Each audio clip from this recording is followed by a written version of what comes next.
Well, thank you very much, everybody. We appreciate it. The jobs numbers just came out, and we added 304,000 jobs, which was a shocker to a lot of people. It wasn't a shocker to me. The country's doing really well. We have the strongest economy anywhere in the world by far, and we're the strongest nation in the world. So that was really good. Impressive. Labor force participation rose 63.2 and rose to 63.2. That's a great number. Hourly earnings rose for working. The earnings rose. Those are numbers that you didn't used to hear very much. But very importantly, we added 304,000 jobs. Estimates were 150 to 170, and it turned out to be 304,000. So that's a big, big number. Extremely well. Numbers on earnings have been great. And I think we are headed in a very, very powerful direction. Other countries are not doing well. Actually, probably, in many ways, that's one of the in other areas are not doing well, and we're doing fantastically well. So we'll take that every single time, but would like to see others do better. China's having a very tough time. As you know, Europe, the EU is having a pretty tough time. So I guess it makes our numbers look even more important. It makes them look even better. We're here to talk about human trafficking on the southern border.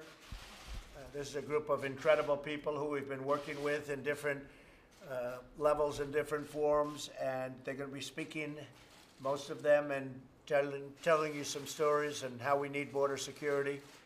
And if we don't have it, the Democrats, frankly, will be doing this country a tremendous disservice. Nancy Pelosi is doing a very, very great disservice to our country, and I think she's got to get on the ball, because we're going to have a wall that's being built anyway. But if you don't have it, human trafficking, just as an example, when you see today what's going on, people that aren't willing to do what they have to do and they know what they have to do, they're doing the country a tremendous disservice. We're here to directly, from members of law enforcement, hear what they have to say, and battling the scourge of human trafficking on our southern border and all across our nation. Much of it comes, in fact, most of it comes, some people would say almost all of it, from the southern border, which we can stop very easily. This is not something you can go through points of entry. You can't just say that you have 3 people in a car and bound up and all sorts of problems, and you can't go through a port of entry, obviously. They go through areas where we don't have a wall. So I want to thank Secretary Nielsen, Associate Chief Carl McLafferty, and Acting ICE Director Ron Vitello for joining us for this important event. It's a really important event. Human trafficking is worse now than it's ever been in the history of our world. It's a world problem. It's a U.S. problem, but it's a world problem, caused to a certain extent by the internet. One of the reasons that we have it so bad is the internet. That's why it's picked up tremendously over the last 5 years, because of the internet. My administration has made the fight against human trafficking one of our highest priorities. In the past several weeks, I've signed 4 robust pieces of bipartisan human trafficking legislation. My director of intelligence, and we have a group of people that are incredible. They've elevated the human trafficking problem to the highest levels. We're watching closer than ever before. We're studying people that are doing it. We're following them. We're capturing them.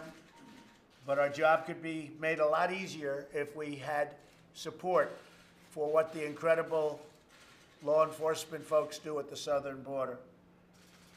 Our progress will be limited if we do not secure our porous border and put an end to the human trafficking and humanitarian crisis that is taking place at the southern border. It is indeed a crisis, and you know we have right now an invasion. If you look at what's going on with the caravans. It's an invasion. There are 3 caravans heading our way. If we had a wall, it wouldn't even be a problem. But we've sent 2,500 military down to help Border Patrol and law enforcement. And I have to say the military has done an incredible job, including helping us with some walls and some fences, which are very necessary. Unsecure borders give traffickers free and clear passage to transport their victims into the United States. It's a tremendously big moneymaker for some very, very bad people. In fiscal year 2018, ICE made more than 1,500 human trafficking arrests, with 97% of that for sex trafficking.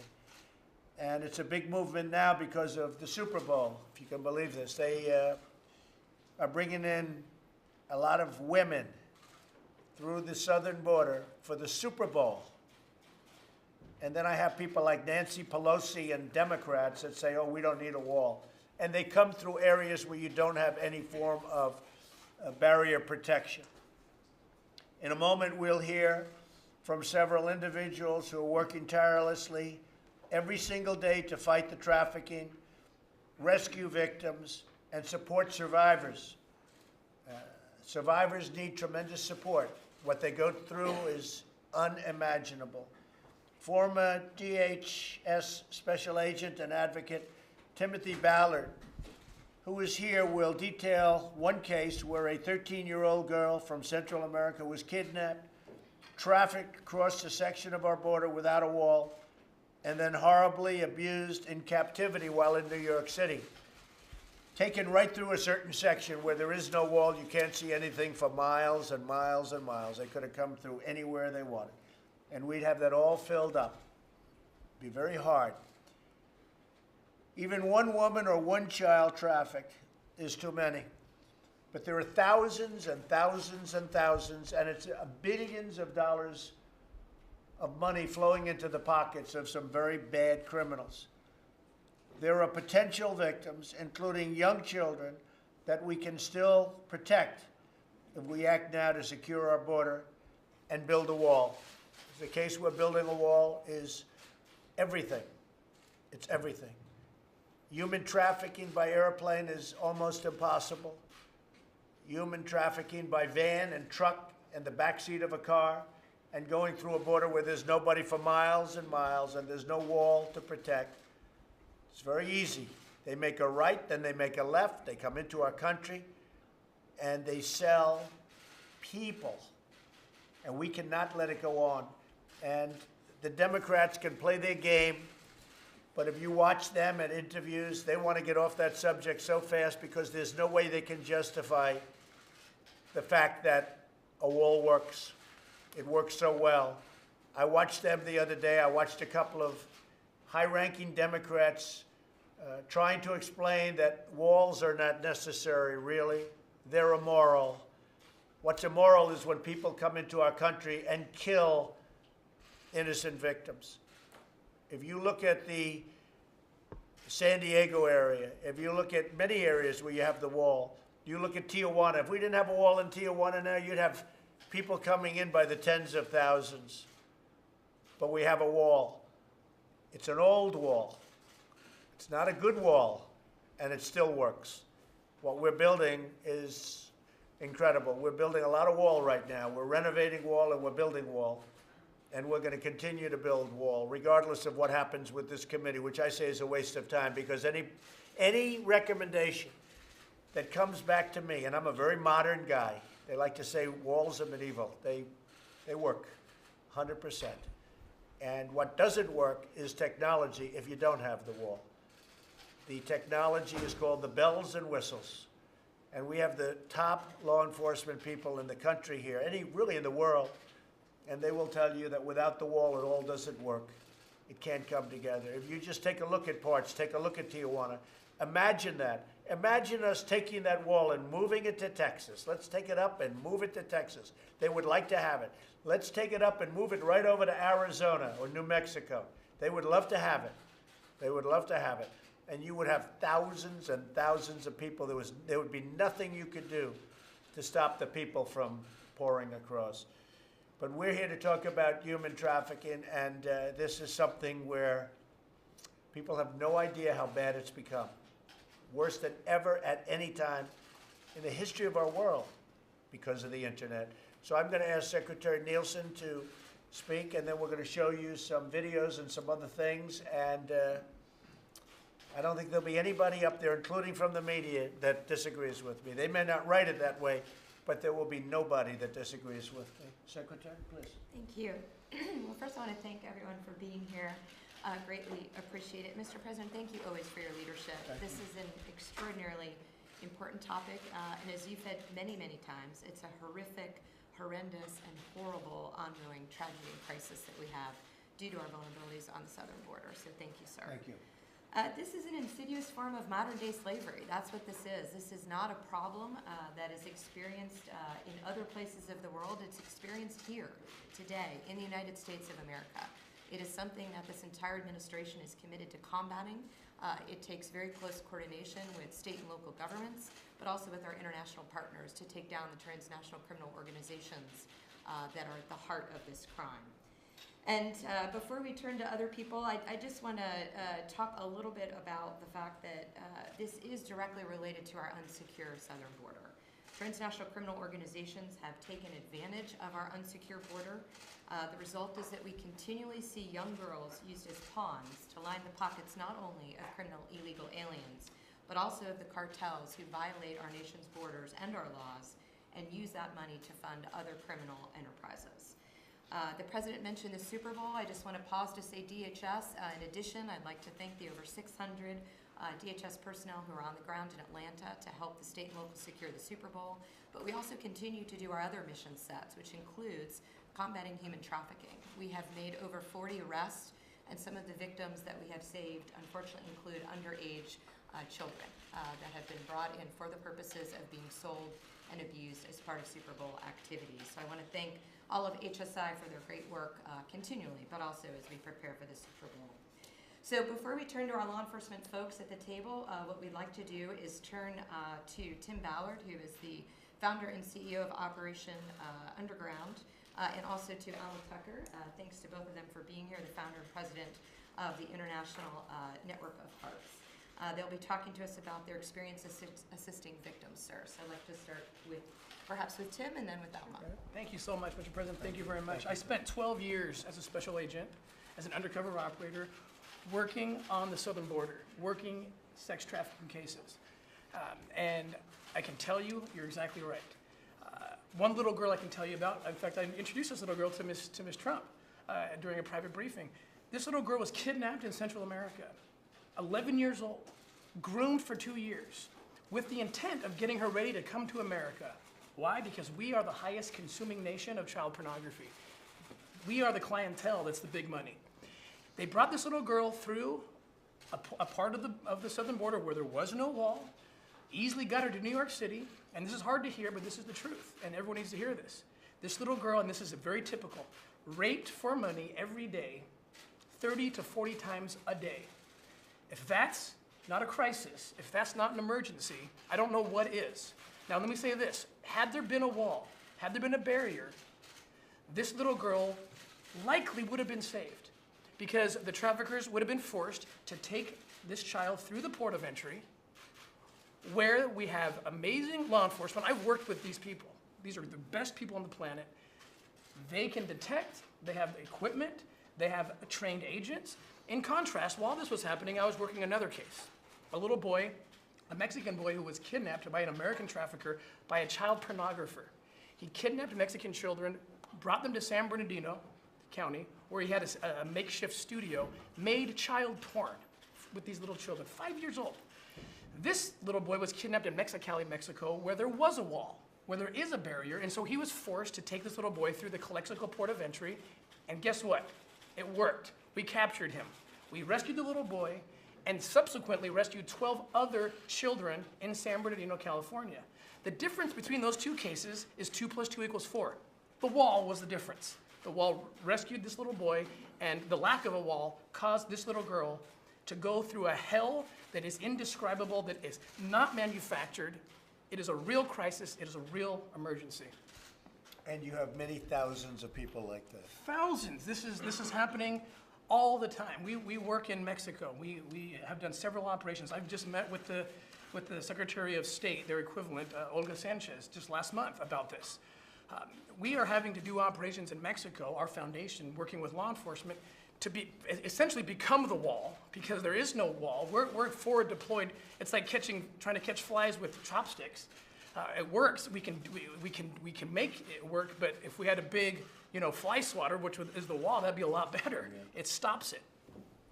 It's great. Thank you very much. I appreciate Thank you. it very much. Mr. President, thank you for the opportunity to actually put a face to this horrible epidemic situation that we live in called human trafficking. We are international at our heart, and we represent more than 50 organizations fighting from both sides of the country together against human trafficking. And we realize that not only the kids needs to be rescued, also provide services. And this is why we have two shelters, one for boys and one for girls. And we know also that they say the mayor is from 12 to 24 years, that there are the vulnerable. But we were shocked to receive kids 4, 5-year-old. Well, as you know, when they're rescued, they come with a lot of trauma, they need a lot of services. And I want to tell you a little bit how I started working in human trafficking, and that was 20 years ago when I used to work in the Mexican consulate. And I had the privilege to serve some kids that were rescued. One particular case impacted my life. She was only 14-year-old, and the smuggler, the parents paid the smuggler to bring her a document through the mountains to this country. But the smuggler told her that her parents didn't pay a full amount for her transportation, and she had to pay. She had to pay with her own body and have sex with all the people in the group, then go through this journal. And they forced her to have sex 20, 30 times until Border Patrol rescued her, and they transfer her right away to the hospital. And I was there, they called me, I used to work in the consulate, and just to hear a girl, 14-year-old, crying for her mother, crying for someone that can help her after going through this trauma, I was able to be there and hold her hand through these horrible moments. And I promised her to stay with her, holding her hand, until I was able to find her parents. And she has to go through horrible situations, as you know, medical interviews, everything. And I promised myself, no matter I didn't work anymore with the consulate, I had to do something. Cases like this, I see one after another. I remember another girl, only 9-year-old. She was brought to this country through the regular lines in San Isidro, but the smuggler decided to put the little girl in the hood next to the engine, and he had another 4 men in the car. Once he got caught at the border, they processed them, the whole group, but he never mentioned about the girl. He let her in the hood. Not until the next day, the mother called looking for her mother. She heard what happened. Then the officers ran to the jar, and they found the little girl, 9-year-old, unconscious. Also, she was transferred to the hospital. Thank God she survived. But these people, these smugglers, they don't care about the life of one little girl. They really don't care. Other cases that I've been working, I remember, they brought a lady. She was 21-year-old. Her husband actually was pimped from Tlaxcala. I don't know, I'm pretty sure you're familiar with what's going on in Tlaxcala. Then it's industrial business for families for generations and generations in Mexico. And he brought her to this country, promised her a better life. But once she was in this country, she forced her to have sex with men in the fields and agricultural fields, day and again, days, 40, 50 times a day.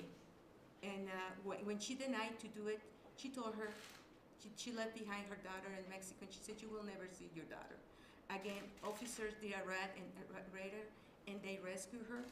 And now she's reunited. And thanks to the collaboration from both countries, they found her daughter in Tlaxcala. They brought her to this country. They provide services, and they were reunited. Then I know it's necessary to increase the collaboration from both countries, because it's something that is happening, but we need to do something to stop. We work direct with the victims. We see how much pain, and from generation and generation, cause when someone is victim of human trafficking. Thank you Mr. very much. President. Thank you. And, sir, I'd just like to thank Ivanka Trump, who's been such an amazing advocate and support of the victims and raising awareness. Thank you.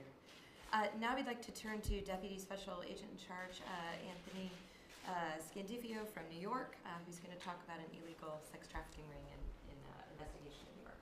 Thank you. Good afternoon, Mr. President. HSI New York, unfortunately, we do a lot of work in the sex trafficking area, especially in the Queens, New York area. One investigation that we did involved young females that were being brought up from Tenancingo, Mexico to Queens, New York area.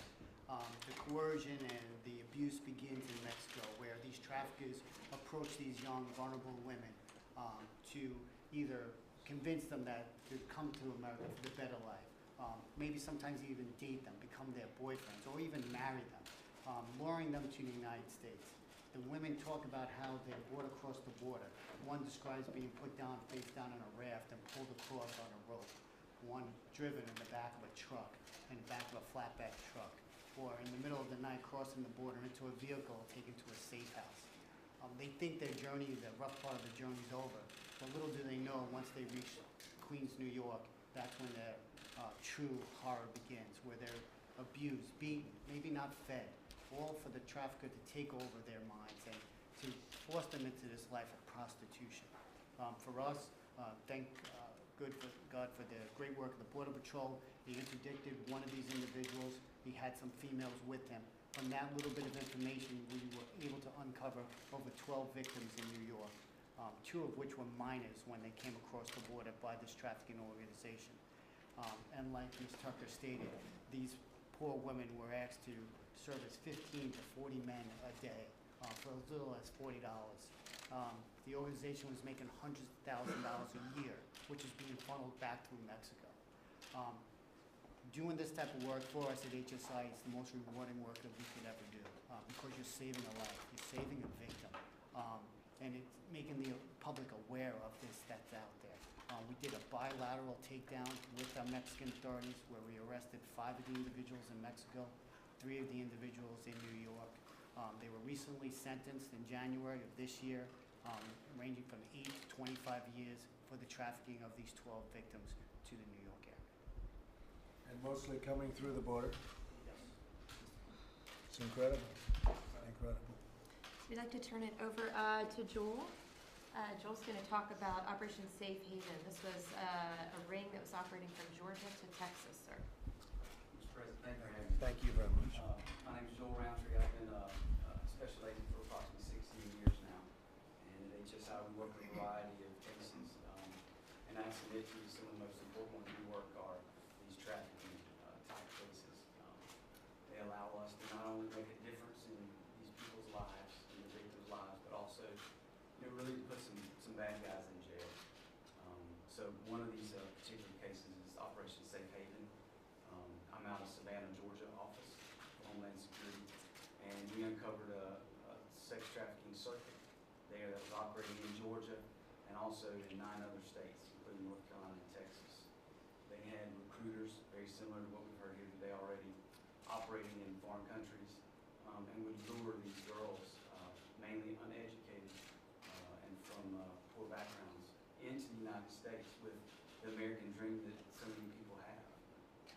And when they get here, it's really a nightmare. These victims that we interviewed as a result of our case told us, and I'll just use their verbiage, that they were taken and broken in houses prior to being put on this 20 brothel circuit that we were able to take down at the end. They described how they would be forced to service up to 30 men per day at these brothels, where they'd work for 1 week, and then at the end of their week, they were transferred to the next week. And it was just an endless circuit that they stayed on. We conducted an investigation for approximately 18 months. We deployed a variety of investigative tools, mobile tracking devices, covert cameras. All this led to wiretap affidavits where we intercepted communications occurring over telephones utilized by members of the organization. That in turn led us to a federal indictment in the Middle District of Georgia of 40 individuals. And they ranged at every level of this organization, from the customers that were at the brothel, to the transporters, to the traffickers. We were also able to arrest 36 of those, while rescuing 15 of the victims out of these brothels. They were provided services by our victim assistant coordinators in their areas, including food, clothing, shelter, and the like. So we considered it pretty successful. Great job. I've heard you do a fantastic job. Thank you very much. Appreciate it. Thank you, Joel. Now we'd like to turn to Carl, and sir, this is particularly horrific, what Carl's going to describe. There are some parts of this that are law enforcement sensitive, so he will keep it at the appropriate level. But what he will describe is the child recycling ring that we have previously talked about. This is a crime, sir, where smugglers take children and they bring them again and again across the border to enable other criminals to enter our border under the loopholes in our laws. So Carl, please. Mr. President. As you know, 2008 of October was the first time we ever had more family units than single adults apprehended. So the family unit issue has become something of a crisis for us. In Yuma, Arizona, we were catching groups of Guatemalans, family units, turning themselves into border patrol, crossing around where the fence ends. And our agent started looking into it and found that some of the sponsors, after they were released, were the same person, the same address, the same phone number. So they reached out to HSI in Charleston, South Carolina, where these people were going. HSI looked into it, said, yeah, there's something going on here. Why don't you come out, we'll do this case together. They went out to Charleston, followed a group that actually got released. They were picked up by the sponsor. Immediately after that, the smuggler pulled over and put a bag of trash in a dumpster. Agents recovered that. Inside was their ankle bracelet, their legal documents, already discarded by these sponsors, which ended up being a smuggling organization. They investigated this case, were able to tie this back to a larger group that was smuggling Guatemalans into South Carolina and other places. Out of this, they were able to get 8 indictments and 11 warrants served, resulting in 24 illegal aliens apprehended. And one of the indictments was a woman who was being paid $1,500 a child to take the children back to Guatemala who were not part of actually a family unit. So she claimed to doing this 13 times. And so we found out they were recycling these children. They would bring them up, smuggle them, part of a family group, recycle them back to Guatemala, put them in another family group and come back up. So this was, obviously exploitation of these children. Thank you very much. Appreciate Thank you, it. Carl. Thank you very much. And now we'd like to turn over to Amy Allen, sir. She is an ICE victim advocate. I had the pleasure of hearing a brief from her a couple weeks ago. She is a very powerful part of what we do to help the victims and survivors. And I'd love for her to give you a little bit about what she does. Thank you. As working with HSI in Division 4, there's a component there called the Victim Assistance Program, and I'm part of that, along with 26 other victim advocates that sit in all of our offices. As a forensic interviewer, my job is to investigatively interview alongside with an agent a victim of human trafficking and child exploitation. I've done over 6,000 interviews in my career. This is all I've done for 25 years. I think when we sit here and we talk about the rescue of victims, our minds turn to how that actually happens. And with HSI's investigative efforts, a lot of our leads to seek these rescues come from financial institutions, the community, schools, and our local law enforcement partners. These women don't necessarily have access to 911. These women don't always identify as a victim based on the coercion and the manipulation that's being done by their traffickers. If we had access, or if they had access to 911, obviously we would serve them quicker, but we're identifying them and then really wrapping services around them in order to, if you will, bring them to Team America. We want these victims to be stabilized. We want them to be healthy enough to allow us access to investigative information that they can provide so that we can prosecute the offenders and the controllers and the traffickers that are keeping these women working and laying down 20, 30, 40 times a day. So my job is to work alongside the agent when we identify this victim and, again, make sure that that victim is interviewed in a way that's not blaming. We certainly don't want to ask victims of human trafficking, how many men did you have sex with? Each day, we want those women to be met with non-blaming language, such as how many men had sex with you. You know, this is not their fault, no matter what they look like, no matter how they're dressed, you know, our idea of them or what our community thinks of them when they're being controlled and coerced into this kind of an environment. It's our job to help identify that and then, like I said earlier, to rescue them. So we look for additional support all the time in our program because, again, the outreach that we do to the community and to the people that are really have their eyes and ears there to identify them is important to us. You know, our Blue campaign that is run by HSI and ICE, the slogan is hidden in plain sight.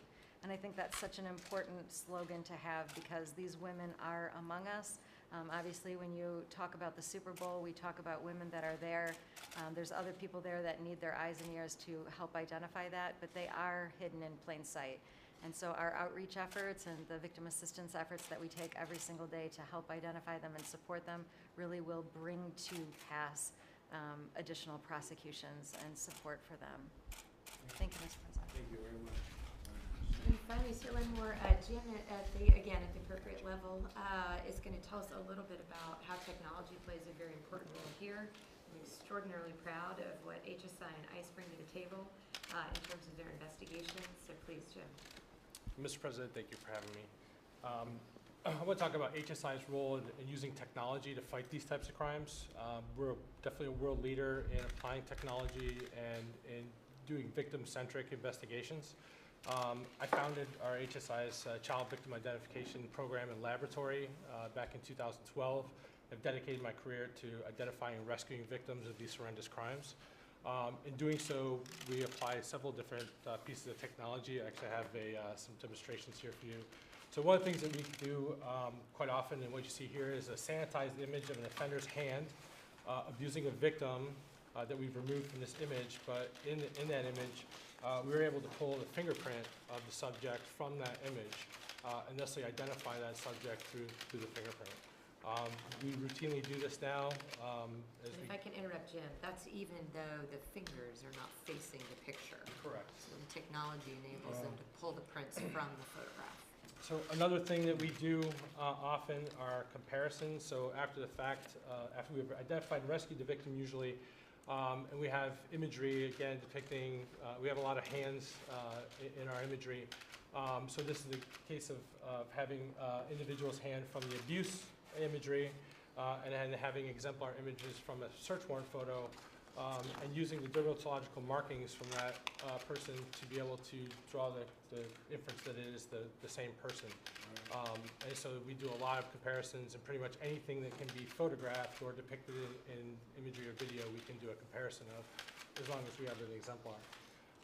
In this case here, this is use of some creative technology, but also some external expertise. So here we have a child depicted in an outside environment. That child is horrifically abused in imagery and video that we have seized, as well as some of the non-abuse imagery. So what we did is we sanitized her away from the image, so we just remove her using different image editing tools. And what we did here, we noticed that there's some plant life, there's flora and fauna. In the bottom right, in the red circle, is what was called a dwarf palm.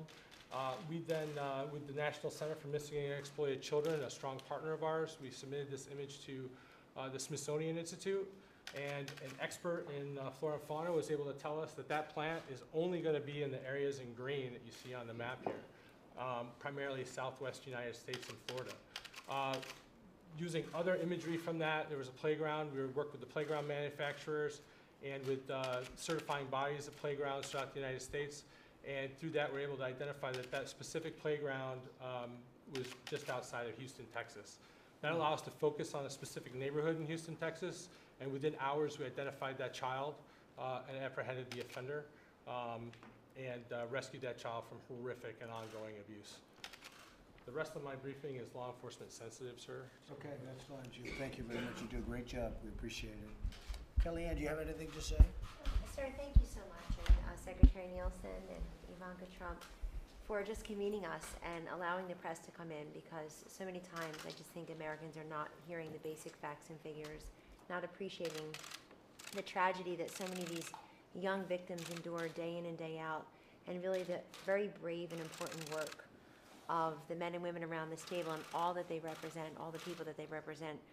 Sir, coming fast on the heels of the largest seizure of fentanyl by the Border Patrol in our nation's history, yes, through a port of entry, but that's what we know about. It's all the things, as you hear here, that we don't know about. The perilous journey that people are taking, that they're forced into. And I think this is exactly why you're asking for a physical barrier as the centerpiece of a larger immigration reform package, something that people cannot drive through, walk around, crawl under, or climb over, something that keeps the likes that we've heard today out, keep them on that side of the border, or let them come legally. Keep the drugs out in human trafficking. We want these young girls and boys to have a better life, and it's not going to happen if people feel like they can just drive them over the border and into Queens, New York, as you heard today. So thank you very much for your leadership. I really hope the Democrats will see this as a nonpartisan issue, looking for bipartisan solutions. That would be nice. Ivanka? I think we heard some incredibly powerful stories today, and I do think for so many people this is viewed as an international issue. And to hear the stories around this table and to realize that this is happening in our country, this is happening every day, whether it's Atlanta around a major sporting event like the Super Bowl, or whether it's just through the course of the day, this is very much an American issue as well as an international issue. Timothy, as we were both on the Hill championing for the passage of anti-trafficking legislation last year, I met with the young girl that you mentioned. And nobody can meet with a survivor and not be deeply moved and feel deeply passionate about the issue of human trafficking. So I'm so grateful for the work of the NGOs and law enforcement community. Thank you, Secretary Nielsen, for all that you're doing on this front. And of course, thank you, Mr. President, for highlighting this issue because it is the gravest of human rights violations. Thank you very much, and thank you to everybody. It's a big issue and a very important issue. We're going to strengthen up our southern border. That should have been done 30 years ago, 40 years ago, 20 years ago, 10 years ago, 5 years ago. It's a disgrace. It's a disgrace. And now you have problems even with, I understand yesterday, even people from Venezuela want to come through. Everybody wants to come through. Part of it is the success of our country, but we're going to keep our country successful. And we want people to come in. It's so important to say. We need people. We have a lot of companies moving in. A lot of companies are moving back into the United States that never thought they'd be moving back, and we need people. You see that with the jobs numbers. We really need people. But it has to be through a legal process and a process of really of merit. But we do want people coming into our country. They have to come in legally. I just want to thank everybody for being here. What you go through is incredible, and the job you do is incredible. Few people could do what you do. And we want to try and make it easier for you, or another way you could this way handle more of the incredible work. Because no matter what we do, it's not going to stop, but we can reduce it incredibly by tremendous numbers. So I just want to thank everybody for being here, and we're very proud of you, very proud of the job you do. Thank you very much. And Madam Secretary, thank you very much. Really great. Mr. President? Yeah, please. Mr. President, why not just go ahead and do the National Emergency now? Well, we're building the wall now. Yeah, we're building the wall. People don't understand that. They're starting to learn. We're spending a lot of money that we have on hand. It's like in a business, but we have money on hand, and we're building. I would say we will have 115 miles of wall, maybe a little bit more than that very shortly. It's being built. Some of it's already been completed, and in San Diego, if you look, it's been completed. It's really beautiful, brand new. We have other wall that's under construction, and we're giving out a lot of contracts. So we're building the wall. It's getting built one way or the other. Is there another option besides the National Emergency? We are doing things right now. I mean, we're building it with funds that are on hand. We're negotiating very tough prices. We've designed a much better looking wall that is also actually a better wall, which is an interesting combination. It's far more beautiful, and it's better. It's much more protective. But it looks better because the walls that they used to build were not very attractive. I actually think that's possibly part of the problem. But the real problem is we need something. We have to have a very strong barrier. But we're building a lot of wall right now as we speak, and we're renovating a lot of wall. And we're getting ready to give out some very big contracts with money that we have on hand and money that comes in. but we will be looking at a national emergency because I don't think anything's going to happen. I think the Democrats don't want border security. And when I hear them talking about the fact that walls are immoral and walls don't work, they know they work. I watched somebody being interviewed the other day by a very good anchor, and the anchor actually was getting angrier and angrier as they tried to explain how a wall doesn't really have that much of an impact, and yet thousands of people are on one side of the wall and nobody's on the other side of the wall. It was actually laughable and really horrible in the same breath. So that's the way it is. You know, if you look at El Paso, if you look at certain places, but El Paso was one of the most dangerous cities in the whole country. Once the wall was completed, it became one of the safest immediately. It wasn't like it took 5 years. Some of you know this. Immediately, it became one of the safest cities in the whole country. So we're building the wall. A lot of it is, I mean, the chant now should be finish the wall as opposed to build the wall, because we're building a lot of wall. And I started this 6 months ago. We really started going to town because I could see we're getting nowhere with the Democrats. We're not going to get anywhere with them. It's going to be a part of their campaign, but I don't think it's good politically.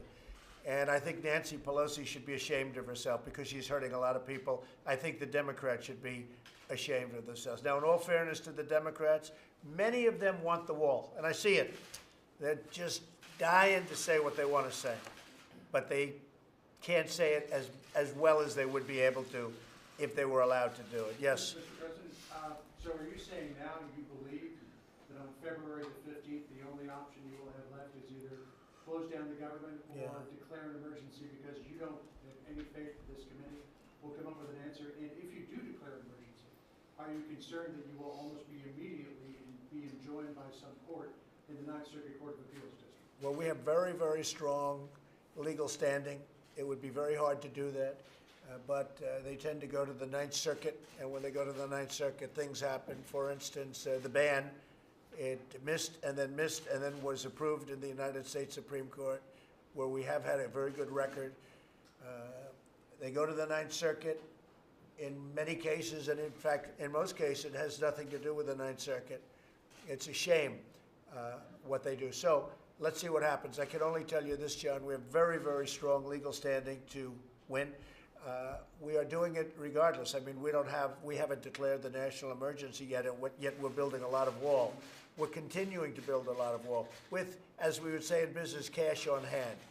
And we're negotiating tough prices. We have a great system, a great wall system. It's very uniform. They used to have all these different systems. Nobody knew what was going on.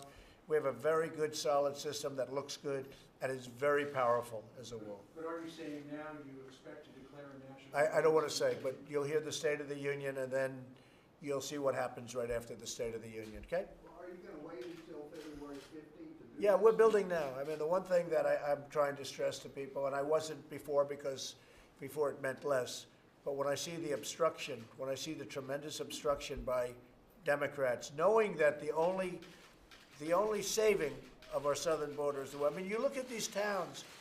Before the wall, they were crime-ridden, and now the wall gets built. We put up a wall in a certain area, and all of a sudden it went from being a horrible hellhole into something that's really safe. They can't even believe it. The mayors can't even believe it. If you ever took some of the walls down in California, for instance, one story in San Diego, they were begging us to build the wall. I mean, they were putting pressure on us, that area of San Diego, where people were rampant going through. And you'd have a lot of security, but the security can only do so much. When, as an example, when you have these caravans that are going to be hitting, we've done a great job with the caravans, an incredible job. And most of them have gone back, or they're staying on the other side of a wall. They haven't been coming in for the most part. But we've done a great job. We don't have the ammunition because we don't have the barrier. But it's been really amazing to see the difference when you have it and when you don't. It's incredible to see the difference of an area on the other side of a barrier. So, you know, the old expression, walls work whether you like it or not. In Israel, they have a wall, and it is 99.9% successful. And ours are too. When we have it, we're going to be starting in a certain, we have a few areas that we're starting where they catch up. Once you have the holes in the middle, they just spread, sort of like water, they just spread in. but you have to have it. So when you talk about the committee, I can tell you the Republicans want to have a wall, but the Democrats are told that you can't do that. They are doing a tremendous disservice.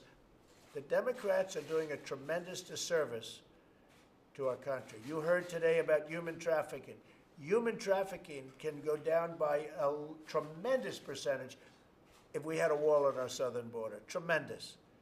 Because it's very hard to do human trafficking through ports of entry, because you have people standing there looking and they say, hey, what's going on in the back seat? What's going on in the trunk? They check these things. So they come in through areas where you don't have the barriers. And we're not going to let that happen. So we're building a lot of it. We'll be up to about 115 miles of wall, some renovated, some new. And we're going to make a big step in the next week or so, prior to my doing anything. But actually having a national emergency does help the process. It would certainly help the process. What would help a lot would be if the Democrats could actually be honest and approve. They're not being honest. Everybody knows they're not being honest. They know they're not being honest. I'd like to hear what they talk about in their rooms when they go back. And I tell you what, a lot of pressure is being put on by Democrats, being put on their leadership. Tremendous pressure is being put on because they cannot justify not having a barrier between our country and Mexico. Mexico just came out yesterday, numbers were just released. 38,000 people were murdered in Mexico, up like an incredible amount, 30% or something from the year before. 38,000 people were murdered in Mexico. It's one of the most, unfortunately, unsafe countries in the world. We need a protective barrier for our country. And that doesn't include Honduras, who we are not happy with, and we're looking very seriously at taking away all funding. And same thing for Guatemala, and the same thing for El Salvador. It's a disgrace what's going on in those countries. For years and years, the United States has paid them hundreds of millions of dollars, and they do nothing for us. When a caravan starts in the middle of Honduras, obviously they're allowing it to start. And they want it to start because they want to not have certain people in their country. So what do? They put them in the caravan. And we've had tremendous numbers of criminals that we've caught in the caravans before they get here. So the committee is, I know the Republicans want to do something, and I'm not saying it because I'm a Republican. I'm saying the Democrats are instructed, don't do a wall. And they're only doing that. You hear about human trafficking, drugs, gangs, crime. They're only doing it for one very simple reason. It's one simple reason. Couldn't be simpler, because they think it's good politics for 2020. Because they say, maybe we can beat Trump, because this is a big issue. Now, I've done a lot of other issues. I've done military, where our military is in great shape now. It's strong and ready. It was totally depleted when I got here. Regulation cuts, tax cuts. I mean, we've done more than any other president has ever done in the first 2 years of his presidency. But the wall is a big factor, and they want to use the wall for politics. So it's not going to work because we're building the wall, and it's under construction. Yes? Mr. President, have you privately decided whether or not you will declare a national emergency? And just to clarify, Have I privately, what's in my mind? Well, I'm certainly thinking about it. you're thinking about I think there's a good chance that we'll have to do that. But we will, at the same time, be building, regardless, we're building wall, and we're building a lot of wall, but I could do it a lot faster the other way. Are you saying that that we should be prepared for you to announce at the State of the Union what you are going to do? Well, I'm saying listen closely to the State of the Union. I think you'll find it very exciting. Can I get a Venezuela question real quick? Yeah. Are you willing to commit U.S. military if necessary to force people in No, I don't want to say that, but it's always an option. Everything's an option. I take no options off the table. Okay? Thank you. Mr. President, are you thinking of adding on a meeting with Xi Jinping on the back end or the front end? Yeah, I'm thinking about it. How close? I mean, some of you were there yesterday. We had an incredible meeting yesterday with the Vice Premier of China, a very powerful man, highly respected, very strong, very respected also by the President, President Xi. And we had an amazing meeting on trade, mostly on trade, actually also on fentanyl. China's agreed to criminalize fentanyl. that's going to have a huge impact on fentanyl coming into the country. But there is a possibility we'll meet somewhere, whether it's there. I'm over in a certain location. I'll be over in a certain location there, as you know. So you might do it too. And that'll be announced officially probably next week So you sometime. might do it too. It could happen. It could happen. Sounds like Da Nang for that summit, sir. Is that a good guess? Gee, Da Nang. Who does Da Nang remind me of, huh? Certain senator. It's a certain senator that said he was a war hero when he wasn't. He never saw Da Nang. Have you found the money to build the wall in case you do have to? Well, we have a lot of money, and that's why we're building it. I mean, we have a lot of money. Don't forget, we had $1.6 billion approved. Then we had another $1.6 billion approved. Now, in theory, we have $1.3 billion approved. But we're renovating a lot of walls that were basically dilapidated. In some cases, it's called a renovation, but it's really much more. It's wall that is in such bad shape that we take it down and we build new wall in certain very important areas.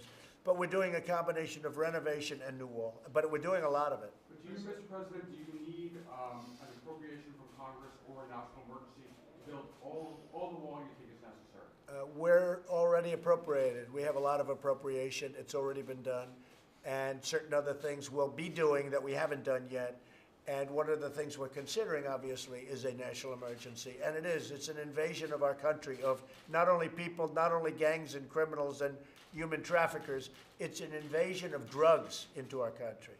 It's an invasion like you've never seen before. You talk about heroin. 90% of the heroin coming into our country comes in through the southern border. We can stop so much of that. And I'll tell you this. If we build a proper barrier with all of the technology, which only really works with the barrier, but if we build a proper barrier with great technology too, we will see crime throughout the United States go down in percentages that we've never seen before. It'll be an amazing thing because so much of it comes through the southern border. Mr. President, follow, can you tell us some of the themes that are important to you in the State of the Union speech? I think most of the themes you would know. It's economic development, it's success. No country has had the success that we've had over the last 2 years. And I will say this, if the other party got into office, instead of being up and having these phenomenal 304,000 jobs added, and we had so many great months, and it's been a little bit tricky because I'm in the middle of some very big trade deals, which is disruptive before you make it. But after you make it, those deals are much better than they were before. I don't even mean much better. I mean better like nobody's ever seen before. That includes a deal, if we make the deal with China, you're talking about, it'll be a different world for us. We lost $500 billion a year with China for many years. 500 billion, not million, 500 billion. We're not going to do that anymore. Our relationship with China is extraordinary. My relationship with President Xi is better, I guarantee, than any relationship of a president and a president. There's not even close. But it can't go on this way. We can't allow this to happen. And if you notice yesterday, and I think it was a big story, or it should have been, but China, as a sign of goodwill, has agreed to purchase a tremendous, massive amount of soybeans and other agricultural product. Our farmers this morning are very happy. I spoke to Sonny Perdue, Secretary of Agriculture. He called me this morning. Our farmers are extremely happy. Mr. President, in Texas, where you want to build about 168 miles of wall, you can't build the wall right on the border. You've got to build it off the floodplain. Right. So you may slow down human traffickers, you may slow down drug runners, you may slow down people who don't want to get caught. But for all these tens of thousands of Central American migrants who just want to touch foot on U.S. soil and wait for the Border Patrol to pick them up, how does building new walls solve that problem? Well, we're going to solve the problem, and we're also working on different things because there's so many loopholes. You're right. Touch the land, all of a sudden it's a catch and release deal. They go into the country, and in some cases, if they're criminals, they're released into our country. It's a ridiculous thing. It's a loophole. And if you look at the visa lottery, and if you look at all of these other chain migration, we have to fix all of it, John. It's very important. The wall is the most important thing by far, but we have to fix the loopholes. You're 100% right. Okay, yeah, please. Nancy Pelosi says you're risking an arms race with Russia today. What's your answer? Say it again? Nancy Pelosi says you're risking a new arms race with Russia.